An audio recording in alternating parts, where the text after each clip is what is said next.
तर आता आम्ही नेक्स्ट डे रेडी तर झालो आहे आणि आता निघणार आहे जेजुरीसाठी. बिकॉज काल आम्ही एक रात्र इथे राहिलेलो आणि आज आम्ही निघतो आहे.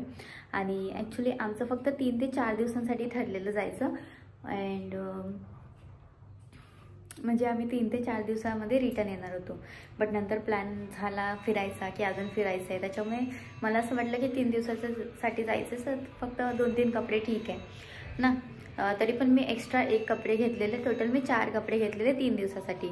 बट तरीसुद्धा प्लॅन चेंज झाला त्याच्यामुळे पुरले नाही ते कपडे. सो आमचा प्लॅन पूर्ण 1 आठवडा चालला आहे.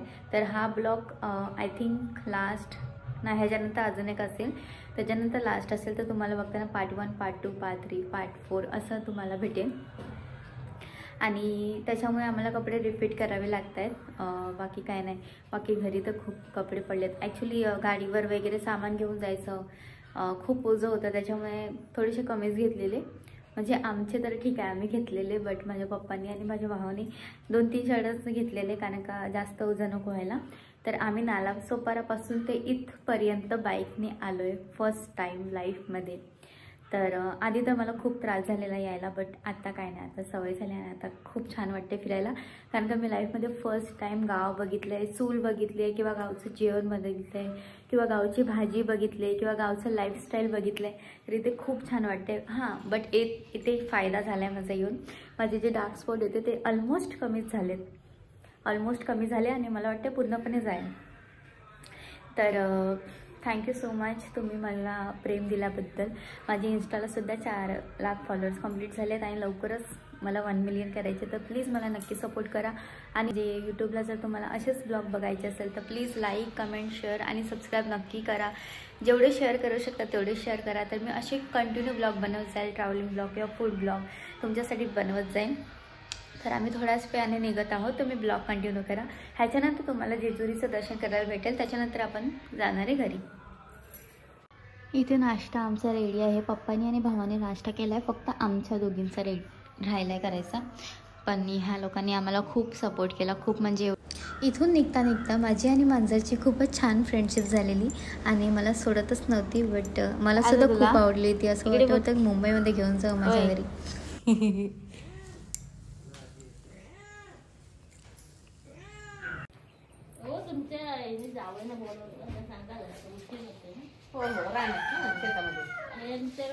वाव, किती सुंदर आहे यार. हे बघण्यासाठी मी तरसून गेलेली कारण का मी फर्स्ट टाइम लाईफमध्ये गावामध्ये येते. आणि हे नेचर आपल्या इथे मुंबईला तर अजिबात बघायला नाही भेटत. हे बघा शेती वगैरे किती छान सुंदर आहे. आणि कसलं आहे ते माहीत नाही मला, तुम्ही सांगा मला कमेंटमध्ये. किती सुंदर आहे. मला जर असा चान्स भेटला की गावाकडे राहायचं तर मी गावालाच राहीन, जाणारच नाही मुंबईमध्ये. इकडचे रोड पण एवढे क्लीन आणि साफ आहे आणि सगळं मोकळं आहे. कुठेच कसली गर्दी नाही मुंबईसारखी.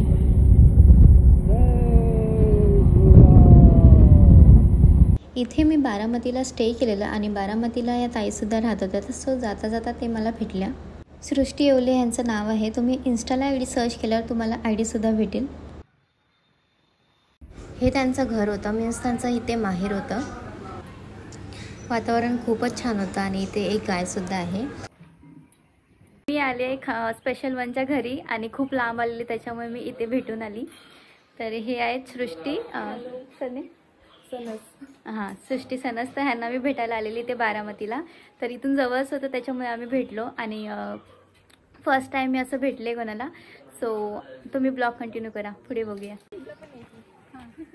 तर हे आहेत आपल्या काकी, ह्यांच्या आई. तर हे आलेले माहेरला. सो आमची सुद्धा भेट झाली आणि बरं झालं आम्ही इथे आलो कारण का फर्स्ट टाइम आम्ही इथे भेटलो.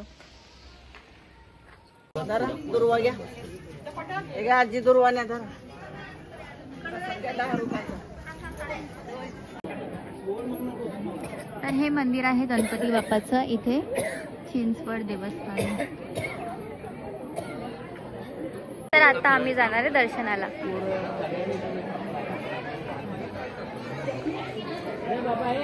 आता इथे पोचलोय जेजुरीला. आता आम्ही लगेच मंदिरात पोचू. आम्ही मंदिरात पोचलेलो आहे.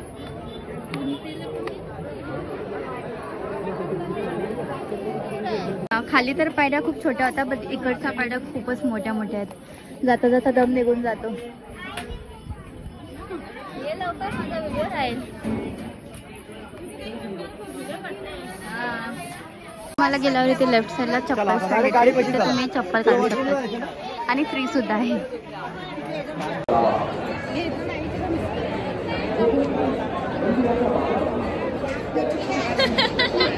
घेतला मी घेतला.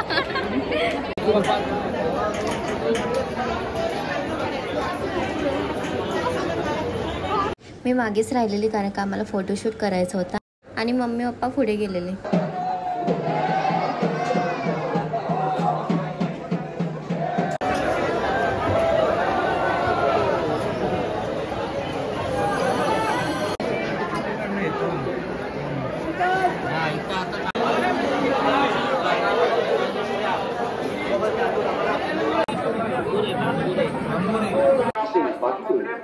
मोबाईल हँडसेट आपल्या स्वतःच्या जबाबदारीवर खेळाची पूर्वक सांभाळा.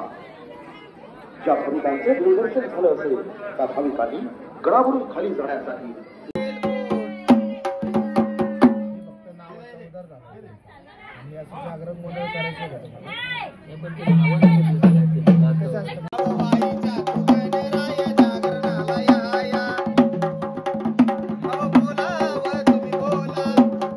आता बॅक टू होम. आता घरी जायची वेळ आली आणि आम्ही आता निघणार आहोत. रस्त्यात जाता आता भूक लागलेली आणि हे एकच हॉटेल बाकी होतं, त्याच्यामुळे आम्ही गेलो आणि आम्ही ऑर्डर दिलेली शिमला मिरची भाजी होती आणि गरम गरम भाकरी होती, एक नंबर भाकरी बनवलेली दादाने.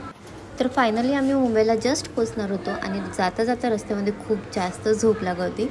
ऑलमोस्ट म्हणजे मी झोपूनच गेलेली.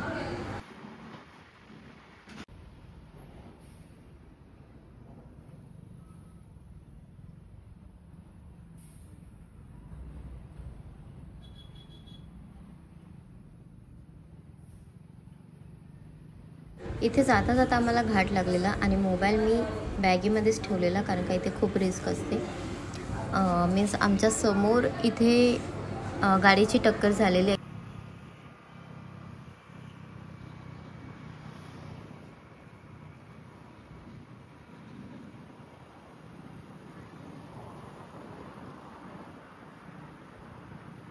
तर फायनली मी माझ्या घरी पोचले आणि काल आम्ही रात्री 7 वाजता निघालेलो आणि आता वाजता आहेत सकाळचे 8. तर आत्ता आम्ही घरी पोचतो आहे आणि काल ॲक्च्युली आम्हाला रूम भेटत नव्हती, त्याच्यामुळे आम्ही डायरेक्ट इथे यायचा प्लॅनिंग केला कारण का जेवढे पण रूम होते सिंगल रूम डबल रूम सगळे फुल झालेले, कुठेच जागा नव्हती. त्याच्यामुळे डायरेक्ट आम्ही इथे मुंबईला यायचं ठरवलं आणि बापरे एवढी थकले मी. मीन्स काल आम्ही 7ला निघालो, 7 ते आता 8पर्यंत 13 ते 14 तास होते आणि 14 तास पूर्ण रनिंग होती. बाईकवर होतो आम्ही आणि मध्ये थोडाफार थांबलेलो, बट ठाण्यापर्यंत ठीक होतं. बट ठाण्याला मला जी झोप लागली असं मी डायरेक्ट मीरा रोडला उठली. मला सूदच नव्हती, मी बाईकवर आहे की झोपली आहे की मी पडणार आहे, कसलीच सूद नव्हती मला. बट ठीक आहे, जसं देवाच्या कृपेने व्यवस्थित गेलो तसं त्यांनी दर्शन करून व्यवस्थित घेऊनसुद्धा आले. तर हा माझा लास्ट ब्लॉग असेल ट्रॅव्हलिंगचा आणि तुम्हाला माझे जे ब्लॉग्स मी टाकलेत ते आवडत असतील तर नक्की मला लाईक कमेंट शेअर करा आणि चॅनलला सबस्क्राईब करा आणि असंच सोबत राहा. खूप सारं प्रेम द्या. Love you all. Bye bye. Take care. तुम्ही जर अजून पूर्ण ब्लॉग बघितले नसतील तर part 1, part 2, part 3 and part 4 हे सगळे बघा. त्याच्यामध्ये तुम्हाला प्रॉपर देवदर्शन होईल की कसं देवदर्शन आहे काय आहे. त्याच्यामध्ये तुम्हाला प्रॉपर माहिती पडेल. पंढरपूर आम्ही जिथे जिथे ज्या ज्या लोकेशनवर गेलेलो, गाणगापूर तिकडचं तुम्हाला लोकेशनचं दर्शन पाहायला भेटेल. तर पूर्ण ब्लॉग कंटिन्यू बघा. आणि आता मी जाते झोपायला कारण का मी खूप थकली आहे, खूप म्हणजे खूप थकली आहे कारण का एवढा बाईकचा प्रवास, ते 14 तासाचा प्रवास मी माझ्या लाईफमध्ये फर्स्ट टाईम केला आहे. मीन्स आम्ही जेजुरीवरून निघालो तर डायरेक्ट नालासोपाराला आलो आहे मुंबईमध्ये. तर तुम्ही असंच सपोर्ट करा, खूप प्रेम द्या. बाय. Take care.